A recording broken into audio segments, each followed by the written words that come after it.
Okay, thank you, everyone. Welcome to the Thursday, January 23rd meeting of the Albany Common Council. It's our work session prior to our regular meeting. Would the staff please call the roll? Adams, Anane, Ballerin, Caucus absent, Conti, here. Farrell, Here. Flynn, Here. Frederick is absent, Hoey, Here. Johnson is absent, Keegan, Sorry, here. here, currently remote, does not count towards quorum, Kimbrough, Here. Love, Here. Robinson, Zamer is absent. 8 present in chambers. We're also joined by Council President Corey Ellis, City Clerk Shaniqua Jackson, Corporation Counsel Robert McGee, Research Counsel Jake Iceland, Legislative Director Brian Jimenez, and Junior Policy Analyst Alyssa Kamara. Okay.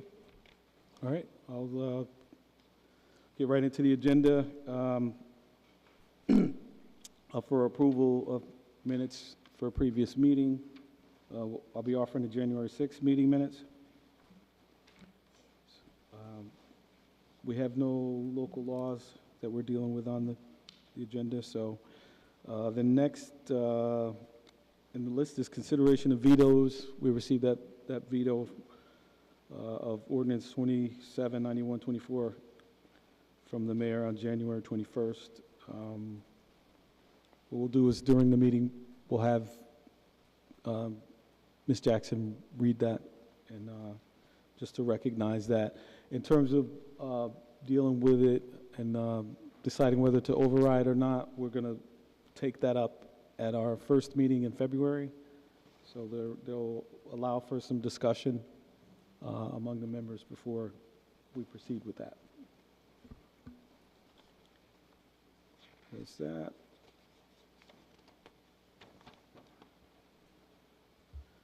Then on to resolutions introduced. It's a resolution by me, 2/12/25R. It's a resolution of the council approving the city's application for grant funding from the Hudson River Valley Greenway Conservancy Trail Grant Program for the Tivoli Preserve. We had Palumi from planning come on to our caucus and explain to us what was required and why they needed this, so we'll be moving forward with that and voting on that. The next, we have a resolution introduced by Mr. Ballerin's resolution of council appointing Deborah Brown to the Public Education Government Access Oversight Board. I mentioned in caucus that it was an intro, but she'd actually gone before the board and been selected. So is she here? Okay, will you just step up here for a second?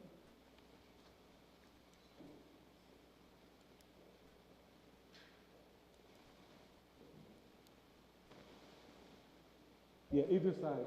Yeah, either side. Yeah. If you push the sticker, the white button there, it'll turn the mic on, and we're just looking, just the basic introduction of who you are. Most of us know who you are already, but okay, and just why you're interested. And no. Okay, no problem. Good evening. My name is Deborah Brown, and I'm a resident of Albany. I retired from New York State Education Department as Assistant Commissioner with the Access Office, where I work with individuals with disabilities. I retired after 38 years of state service. I'm also currently the president of the Albany NAACP. Excuse me. And the interest in the PEG board came about. I knew of it. Not of the board. I knew of the station, and I knew of where I can find, and I would see some of the programs there, but I didn't know the background. I didn't know the what, the how, and the who, how to get connected, how I can tell other people to get connected. even where there are programs that the NAACP may sponsor that we didn't know that could have potentially, or if that potentially could be a vehicle for us, another community program. So part of it is can I assist in spreading the word and knowledge about it, how it can be used, and to expand the use of it to serve the community. Okay, thank you. No questions from Mr. Valerie. Yes. No, I just want to thank Deborah, and I also want to thank all of the individuals who applied and interviewed. We are a very lucky city to have so many talented individuals that are willing and wanting to serve on these voluntarily committees. So I want to make it known that we have multiple meetings on selecting this candidate, and we met with board leadership as well to see what they are looking for and what they may be needing in the future, and Deborah's background and resume of being able to bring people together and being able to work with multiple different people, and her executive leadership is something that the bank is in need of right now.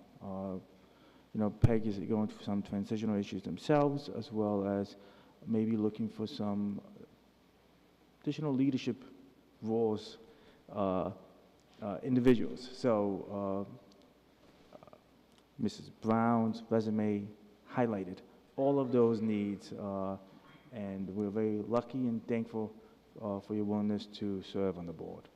So thank you. Thank you. Thank you. That's it. Thank you so much. Okay, moving right along. Ms. Love's Resolution 41224R will be an introduction and hold. It's a resolution of the Common Council honoring Roger and Maria Markovich for their housing advocacy and legacy. And it may have gotten mentioned by our staff, but also Ms. Keegan, Councilmember Keegan, is participating remotely per our remote access rules. So she is here with us virtually. Next is a resolution by me, 51225R, resolution of the council and all of us honoring the life and legacy of Dr. Martin Luther King Jr. We'll be voting on that. Next resolution, the next two resolutions are by Mr. Robinson. Resolution 898224R and 959124R. It's reappointments for Thomas Mueller and Natisha Alexander to the Commission on Human Rights. We have them here. You care to join us and say a few words?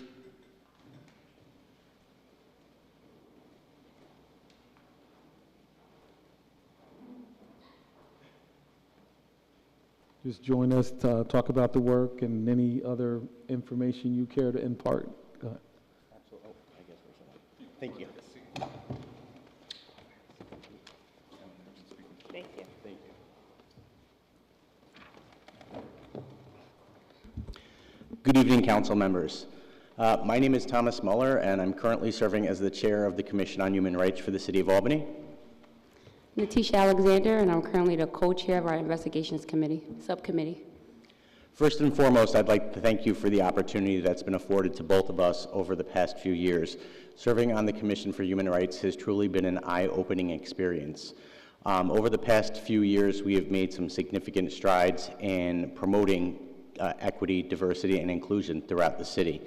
Not only through our gala, which recognizes some of the wonderful work that is done by our community members, but also by increasing our visibility and tabling at multiple events.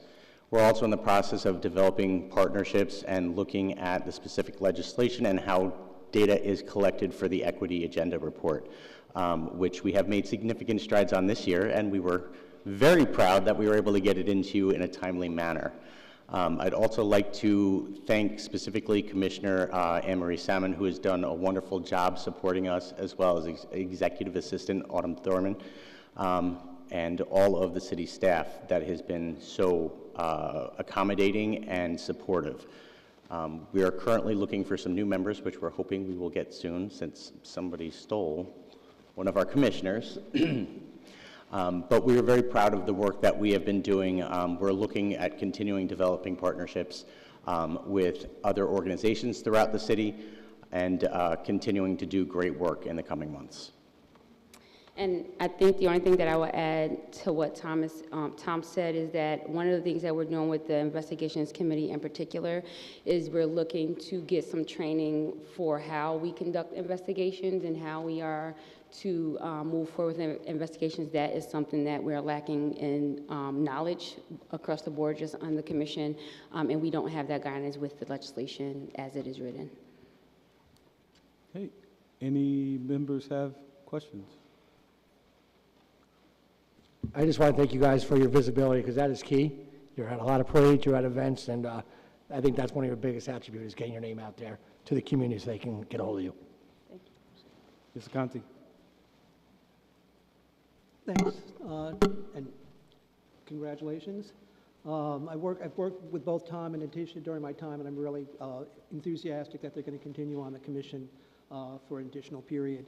But is there anything that you need from us or from the city, you think, to further your mission and what you want to achieve in the year ahead? Or you? Thank you for the question, Councilman Conti. I think one of the things that we are looking for is definitely further guidance and clarification as far as the way that the legislation creating this commission was put forth, and kind of marrying that with what we're actually able to do given the New York State governance of human rights. So I know that's something that is in process and something that City Hall staff is looking into. That is definitely one of the key challenges. Right now, we definitely want to be able to carry out our mission and be able to serve the public in an investigatory manner. Is that but we want to make sure that we're doing that legally and also meeting the criteria set forth in the legislation. So I would say that is number one for us right now that we're pursuing. Otherwise, I would say, again, the City Hall staff has been amazing with helping us to create our vision and bringing that to fruition. Getting us needed supplies, and making sure our budget meets the needs that we currently have. I think Megan Keegan was hoping to speak as well. Okay, Ms. Keegan. I hope you guys can hear me. If not, I texted my question to staff. With regards to the training, did we allocate funding for that in the budget for fiscal year 2025? Or is that something that you're incorporate into the development of budget for fiscal year 2026? So to my knowledge, we have not asked for that yet. We reached out to the New York State Division of Human Rights just to see if there was anything out there. It is something that we can certainly talk about with the commission to get into the inclusion of the budget in 2026. So it would be incredibly helpful if there is a specific financial ask out there, that we get those details.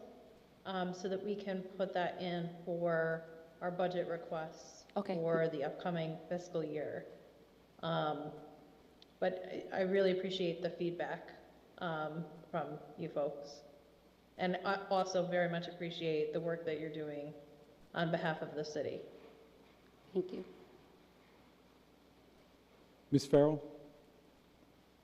I'm pleased that my questions were asked, but I definitely wanted to share my deep gratitude for both of you for all that you do for serving the commission, also in the greater community, and also thank you, Ms. Brown, too.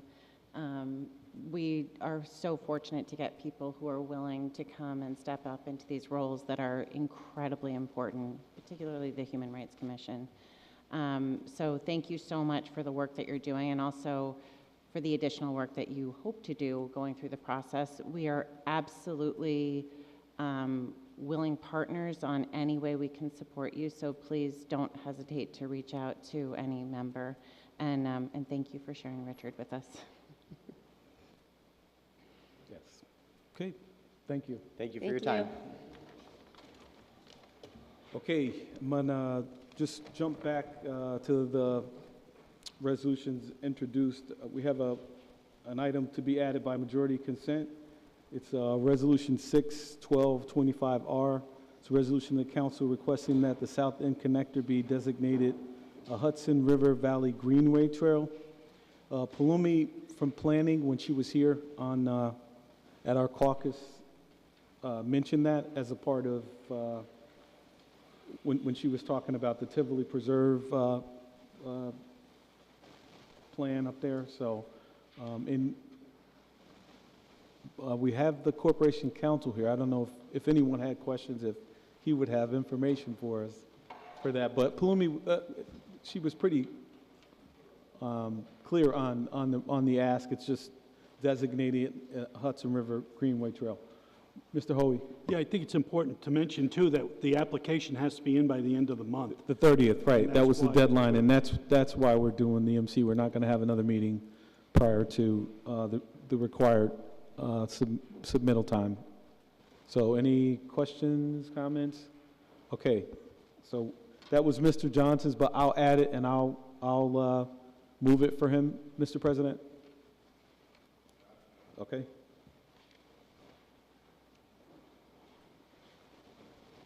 All right. What's our time looking like? So then just lastly, that was it for our agenda. And just lastly, just a reminder that our next meeting, our caucus, is going to be held at UTEC on January 29th at 5:30. So just a reminder to folks for that.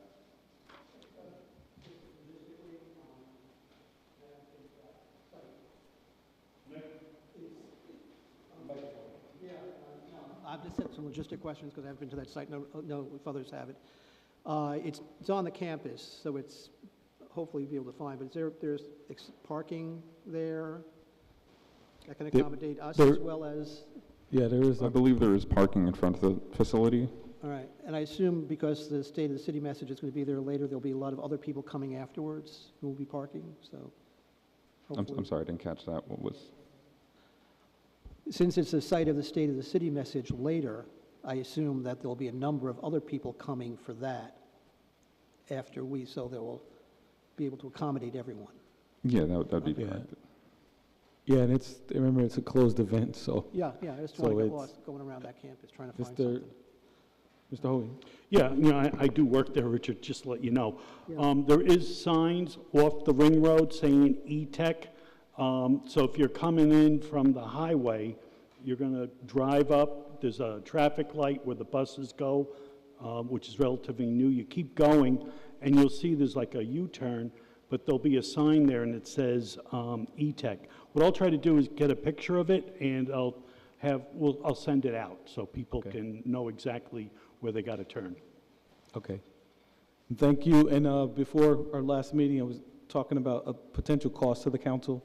There's no cost to the council for this to occur, so we're all set. Mr. President. Now 7 o'clock, 7:05 to be exact. Call to order Albany Common Council meeting Thursday, January 23rd, 2025. Can the clerk please call the roll? Adams. Present. Anani. Ballerin. Here. Clark. Conti. Here. Farrow. Here. Flynn. Here. Frederick. Hoey. Here. Johnson. Keegan. Here. Kimbrough. Here. Love. Here. Robinson. Here. Zamer. 11 present, 4 absent. Thank you. Can you please rise with me in saying the Pledge of Allegiance? And after that, we'll have a moment of silence.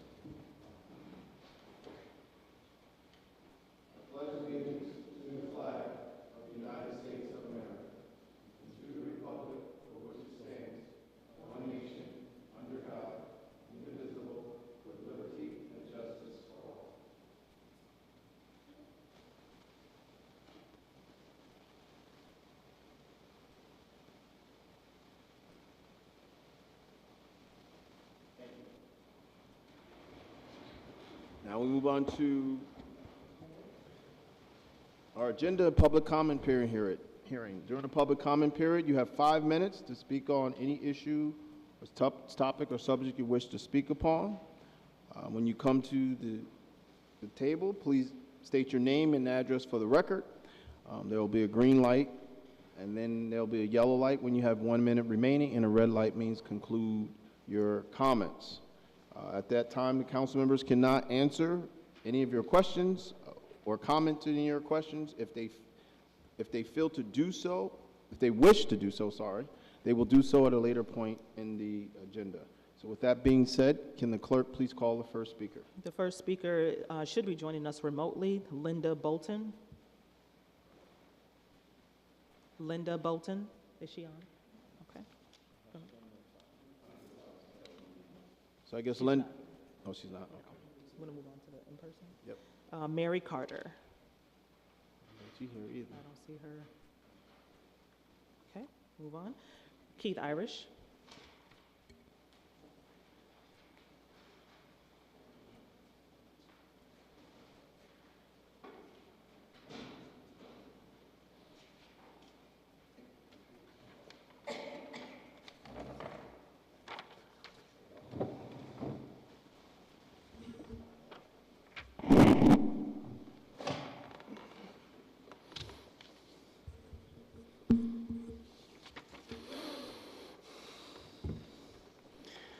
Good evening, Council President and Council members present, as well as members of the public. As you know, my name is Keith Irish, a lifelong city resident currently residing in the 9th Ward. I'm here tonight to comment mostly on the resolution that you have on your agenda, 3.12.25R, the appointment chosen by your ad hoc Public Education Government Access Committee to the PEG Access Oversight Board. Once again, this committee has chosen the least qualified person that applied. And as such, I strongly recommend that you vote no on the resolution. Government transparency, as well as the public's free speech rights, are major issues, and by selecting a person that has no working or self-learned knowledge on the subject just shows how out of touch they are. The person in question may have some connections with the organization they head and may have a desire to learn and understand PEG issues, but that is exactly why you, as the full council, must vote no. I'm not even aware if this person has ever been in the production studio where the other two applicants have, as well as be able to operate video equipment, which many of the stakeholder positions on the PEG board don't have either. Residents that have a background or experience in PEG issues and operational needs are the types of citizens that should be on the PEG board, and not politically connected residents. Experience and knowledge is the key to a properly run community media operation, one you go to cover all government events, meetings, speeches, and the like, as well as public events held around the city.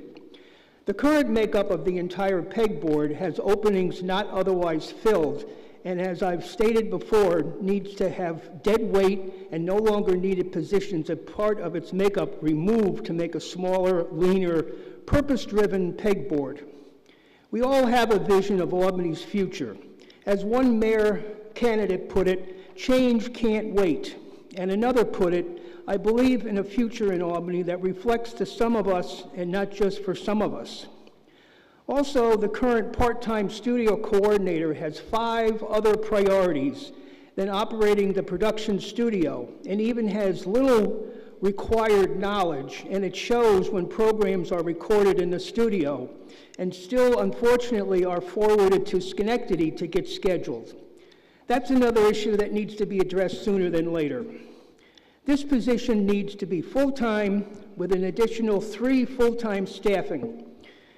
We are entering the election season with debates and forums for all of you, and the citizens you are supposed to represent will remember what you have done and mostly what you haven't. You must vote no to the appointment in Resolution 3.12.25R. You and your residents will be better for it. It also has been brought to my attention that members of the public that can't attend in person and submit written public comments do not have their comments read at these meetings. Just saying that they are included in the record does not do justice. Also, in this modern age of virtual meetings, why aren't members of the public allowed to attend virtually to present their comments? This is also a misjustice of government transparency. Yes, we all want to attend in person, but some just can't for various reasons, like the inability due to health or medical issues. These policies need to be adjusted for the residents you represent and not for your convenience. Summarizing, when you vote on Resolution 3.1225R, a big no is due, and you must make public comments more open and available. Thank you. Thank you. Anyone else signed up for public comment period this time, so public comment period is closed. Move on to no consideration of local laws. We'll move on to consideration of veto. We'll have the clerk just read it, the veto message. Minutes. Mr. Kimbrough? Minutes. Oh, thank you. Approval of minutes from previous meeting. Mr. Kimbrough. Thank you, sir. I offer the January 6th of 2025 meeting minutes for approval. Second. All those in favor? Aye. Those opposed? Approval passes. Now moving on to considerations of vetoes, the clerk will read the mayor's message. Letter dated January 21st, 2025. Dear City of Albany Common Council members, I am returning to the Common Council without my approval, Ordinance 279124, in accordance with Section 302 of the Charter of the City of Albany. This ordinance skirts around the issue created by the Common Council when it overrode two of my vetoes and enacted changes to inclusionary zoning in April 2023. These changes are resulting in further concentration of poverty in our most historically underserved neighborhoods. Exactly what this council professed to want to stop. Not only are we not solving the problem, but we are creating a bigger problem. The change to our inclusionary zoning rules is having an adverse effect on the amount of housing that is built in our city and is contributing to the lack of new housing for working families in our city. By trying to create some sort of incentive program for subsidized housing, the type of housing least impacted by inclusionary zoning, we are once again not addressing the crux of the issue. We need housing to be built for all income levels. The data collected by the City of Albany's Planning Department shows that very little market rate housing has been applied for since the new inclusionary zoning rules took effect. During the entirety of 2022, the first 4 months of 2023, before the change to our inclusionary zoning law, 943 market rate units were proposed. For the remainder of 2023 and all of 2024, only 192 were proposed, an 80% decrease in the number of market rate unit proposed, and the net loss of 700 plus units and projects that would be subject to the affordability requirements under the council's amended rules. Developers are subject to market forces that are beyond the control and good intention of municipalities and their legislative bodies. While I have been told by council members that higher interest rates, not inclusionary zoning, are the causes of lack of new housing, this is simply not true. Literally hundreds of units of market rate apartments are being built in surrounding communities that are not subject to our inclusionary zoning restrictions. The lack of development of housing at all income levels is a deterrent to this city. This comes at a time when the potential growth and expansion that we are expecting with the governor's unprecedented $400 million proposed investment in downtown and the federal government's $845 million investment in a new national semiconductor technology center requires us to do more. I am urging the council to re-examine the inclusionary zoning law passed in 2023 and amend it so we can actually address housing needs in Albany.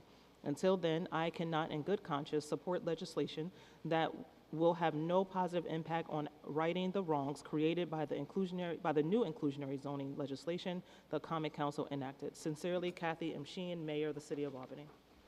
Mr. Kimbrough? Yes, sir. Per our charter, we have 30 days to respond to the mayor's veto, and it is our intention to do so at our first meeting in February. Okay, thank you.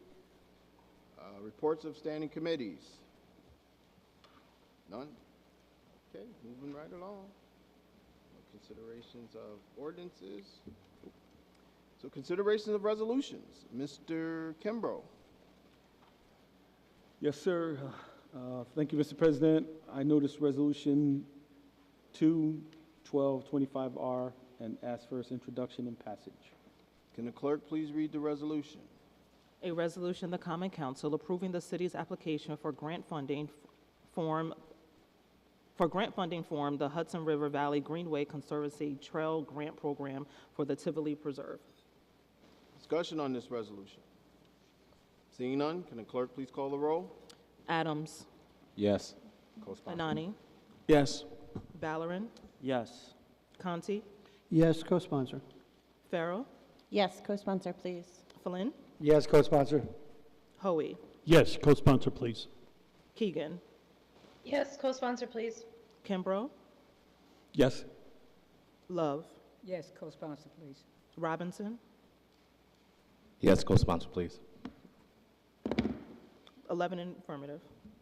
Thank you. Resolution passes. Continue on resolution introduced. Mr. Ballerin.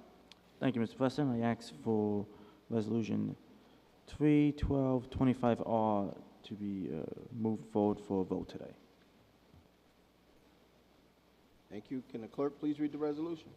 A resolution of the Common Council appointing Deborah Y. Brown to the Public Education and Government Access Oversight Board. Discussion on this resolution. Mr. Ballerin. Thank you, Mr. President. So, Ms. Brown, I want to thank you, and I want to apologize for anything that you may have heard in public comment that was not kind to you. But I'm sure you can take it as, you know,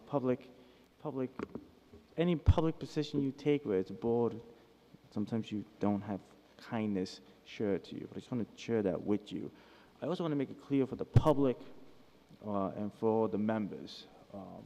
You know, we took great time in selecting this position. You know, we know we have a lot of individuals and a lot of residents that have a lot of passion for the board, and we took that into consideration. I don't want anyone to think that we didn't. We did. We took that into great consideration. And when we made the decision to move forward with Mrs. Brown, it was based on her resume and based on the needs that we were being told that the board needs now. Right now, the board is possibly going through some transition, and they need individuals that are going to be ready to take positions of leadership on the board. And Ms. Brown had the resume and the credentials to fit into that place now. Not a year or 2 years, but now when ready. Like she said, she was the Assistant Commissioner of New York State Department of Education. She served as the Director of Office of Administration for the New York State Education Department. She's the President of the NAACP. So we are very fortunate as a city to have multiple individuals that are willing to take on these positions. We're very fortunate to have individuals that are passionate to take on these positions. And that is not a put down on anybody else. That is the truth. But Ms. Brown had the resume that fit best with where the board needs. And also, Ms. Brown was the only candidate that reached out to the chair of the board to find out more about what the board was in the process of and what it would take to be a member. So I am thankful for all of the individuals who were willing to put their name forward, but I'm also very thankful for Ms. Brown for putting her name forward and for being willing to be put in this position because we're very lucky that you're willing to do this. and the board is looking forward to working with you. And I hope that my colleagues can look at the resume and also vote for Ms. Brown today. Thank you. Ms. Farrell? Thank you, Mr. President. I just wanted to take a moment to thank Ms. Brown again for applying and for being willing to serve on the PEG Access Board. Her resume was incredibly impressive. I think we're lucky to have anyone with a resume like yours give back to the city. I would be honored to have you serve in any role that you wanted to do. And I'm thrilled that you care about PEG Access, and I look forward to what you bring with your vast experience to this board. I also would note that having served on many, many different boards, what makes a good board is not having the exact same person with the exact same experience. What makes a great board is people with a diversity of experience and a diversity of ways of looking at things. But the one thing that everyone should have in common is a desire to bring forward the mission of that board. And I think very clearly that is the case. I look forward to voting yes and to co-sponsoring this resolution. And again, I thank Ms. Brown and everyone that applies to these boards, because they're not easy to serve on, and we're very fortunate that people want to, and also everyone that serves that went through the process, including my colleague, Councilmember Ballerin. Thank you. Mr. Robinson? Thank you, Mr. President, and I just want to thank Ms. Brown for agreeing to be appointed to this position, and I know her more so in her context of her phenomenal work through the NAACP, and I believe that her extensive experience and work with NAACP will deeply enrich the board. And through her advocacy with the NAACP, she has demonstrated a commitment to equity, inclusion, and community empowerment, which are values that have which will influence her approach to decisions on the board. Her ability to address systemic barriers, amplify marginalized voices, and advocate for access to resources will be invaluable. And so, again, thank you so much, Ms. Brown, and I pray that my colleagues will support this decision. Can the clerk please call the roll? Adams. Yes. Anani. Yes. Ballerin. Yes. Conti. Yes. Farrell. Yes, co-sponsor, please. Flynn. Yes, co-sponsor. Hoey. Yes, co-sponsor, please. Keegan. Yes, co-sponsor, please. Kimbrough. Yes. Co-sponsor, please. Love. Yes, co-sponsor. Robinson. Yes, co-sponsor. 11 in the affirmative. Resolution passes. Continuing on, resolution introduced. Ms. Love. Thank you. Okay. Yeah, I got it. Thank you, Mr. President. I noticed resolution 4.12.25R and ask for its introduction. Thank you. Can the clerk please read the resolution? A resolution of the Common Council honoring Roger and Maria Markovich for their housing advocacy and legacy. Mr. Kimbrough? Thank you, Mr. President. That'll be a hold Yes, sir. for our February 3rd meeting. Okay. Thank you. Mr. Kimbrough? Yes, thank you. I noticed resolution 5/12/25R and ask for its intro and passage. Thank you. Can the clerk please read the resolution? A resolution of the Common Council honoring the life and legacy of Dr. Martin Luther King Jr. Discussion on this resolution. Yes, sir. Mr. Kimbrough? Yes, sir. For starters, we're all co-sponsors on this.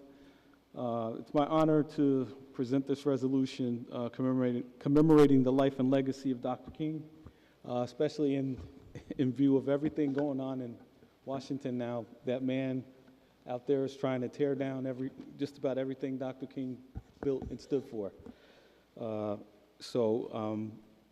Dr. King's work transcends time, shaping not only the civil rights movement, but the fabric of justice and equality in our nation. From leading the fight against Jim Crow laws to champion the landmark Civil Rights Act of 1964, Dr. King's efforts remind us that the process demands courage, persistence, and unwavering commitment to justice. His leadership during the March on Washington and his enduring words, "Injustice must be rooted out by strong, persistent, and determined action," resonate as a clarion call today. Yet his dream remains unfinished. The challenges of systematic inequality, redlining, disenfranchisement, and the erosion of voting rights reminds us that Dr. King's mission is relevant as ever. As we honor his legacy, we reaffirm our collective responsibility to advance the work he began. This resolution not only celebrates Dr. King's achievements, but calls on us to act. By recognizing the January 20th as the National Day of Service, we invited all residents to embody his spirit, to work hand in hand to uplift our community and champion the ideals of justice and equity, which is so greatly needed and will be greatly needed during these next 4 years. So, again, we're all co-sponsors, and thank you. Thank you. Further discussion? This will be a voice vote. All those in favor? Aye. Resolution passes. Moving on to, we have a resolution majority consent. Mr. Kimbrough. Thank you, Mr. President. I wrote that down. I'd like to add, a motion to add Resolution 6-1225R by Mr. Johnson by majority consent. Is there a second? Thank you. All those in favor? Aye. Those opposed? Motion passes. Mr. Kimbrough. Thank you, Mr. President. On behalf of Mr. Johnson, introduce Resolution 6-1225R and ask for its passage, intro and passage. Can the clerk please read the resolution? A resolution of the Common Council requesting that the South End Connector be designated a Hudson River Valley Greenway Trail. Thank you. Is discussion on this resolution? Seeing none? Yeah, real quick. Again, I just want to publicly thank Councilmember Johnson and staff for working on this, because I was there for the opening of the South End Connector down there, and I do ride my bicycle and use the trails and stuff. So seeing the park there in combination with the trails, I think is going to be a huge asset for that community down there. The fact that we're going to be able to use this to hopefully enhance the park and the area, I think is going to, again, make a vast improvement to what's down there now. So I definitely will be supporting this. Thank you. Thank you. Any further discussion? Seeing none, can the clerk please call the roll? Adams. Yes. Anani. Valorin. Yes. Conti. Yes. Farrow. Yes, co-sponsor, please. Lynn. Yes, co-sponsor. Hoey. Yes, co-sponsor, please. Keegan. Yes, co-sponsor, please. Kimbrough. Yes, co-sponsor, please. Love. Yes. Robinson. Yes. 11 in the affirmative. Resolution passes. Moving on to resolutions held. Mr. Robinson. Thank you, Mr. President. I notice resolution 89.82.24R and ask for its passage. Thank you. Can the clerk please read the resolution? A resolution of the Common Council reappointing Thomas Muller as a member of the Commission on Human Rights. Discussion on this resolution. Mr. Robinson. Thank you, Mr. President, and I'll just do one speech for both resolutions in the interest of time. Tom and Atisha have been steadfast champions of fairness, inclusion, and equity, tirelessly working to ensure that every member of our community is treated with dignity and respect. Natisha and Tom not only bring their expertise, but also bring their passion, courage, and unwavering commitment to advancing the values that define us as a city. Their leadership has broken down barriers, uplifted voices, and driven meaningful change that strengthens the very fabric of the city of Albany. Their collective work stands as a testament to what is possible when dedication meets purpose. With Natisha and Tom continuing their service, I have no doubt that this commission will further its mission to create a community where opportunity meets fairness, and human rights are not just ideals, but realities. Thank you both for your extraordinary contributions, and let us continue the work together to build a brighter, more equitable future for all. Thank you. Thank you. Any further discussion on this resolution? Mr. Conti. Thank you, Mr. President, and I'll echo what Councilmember Robinson's remarks. So up until my appointment to the council here, I did serve on the Human Rights Commission for a period. Under the charter, I had to step down because of this position, but I had the opportunity to work with both Tom and Natisha, and I can say over the past year, we did a lot of work together to really try to move the commission forward and to further our agenda and our charge, and to get into a number of issues and be out there. Both Tom and Natisha were important parts of that effort, enthusiastically working and being part of that effort to really reinvigorate the commission moving forward. So really very enthusiastic, supporting and voting in favor of both of these reappointments. I also want to remind members that there are 2 council-appointed vacancies on the commission, mine, and also the one that was formerly held by Aaron Moore, previous chair, who was term limited and had to step down at the end of August. So hopefully folks can, search in their communities. It's important that we have really good people on the commission. We have good people there now, but we need to keep that momentum going. So those 2, it's really important that we get those 2 vacancies filled as well. Thank you. Thank you. Any no further discussion? Will the clerk please call the roll? Adams. Yes. Anani. Yes, co-sponsor, please. Valorem. Yes, co-sponsor, please. Conti. Yes, co-sponsor. Farrow. Yes, co-sponsor, please. Flynn. Yes, co-sponsor. Hoey. Yes, co-sponsor, please. Keegan. Yes, co-sponsor, please. Kimbrough. Yes, co-sponsor, please. Love. Yes, co-sponsor, please. Robinson. Yes. 11 in the affirmative. Resolution passes. Mr. Robinson? Thank you, Mr. President. I notice Resolution 95.91.24R and asks for its passage. Thank you. Can the clerk please read the resolution? A resolution of the Common Council reappointing Natisha M. Alexander as a member of the Commission on Human Rights. Thank you. And there was already discussion on that. So can the clerk please call the roll? Adams. Yes. Anani. Yes, co-sponsor, please. Valorem. Yes, co-sponsor, please. Conti. Yes, co-sponsor, please. Farrow. Yes, co-sponsor, please. Flynn. Yes, co-sponsor, please. Hoey. Yes, co-sponsor, please. Keegan. Yes, co-sponsor, please. Kimbrough. Yes, co-sponsor, please. Love. Yes, co-sponsor. Robinson. Yes. 11 in the affirmative.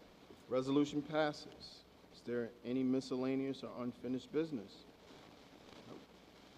Mr. Onani? No, just want to remind people that, our annual Black History Month event is coming up, so just send in your individuals that you would like to honor. Again, Black History Month celebration, February 7th at 5:30. Thank you. Mr. Kimbrough? Motion to adjourn? Second? Second. I want to thank Joyce Love for being back. Welcome back, Joyce. All those in favor? Aye. Aye. Thank you. Meeting adjourned.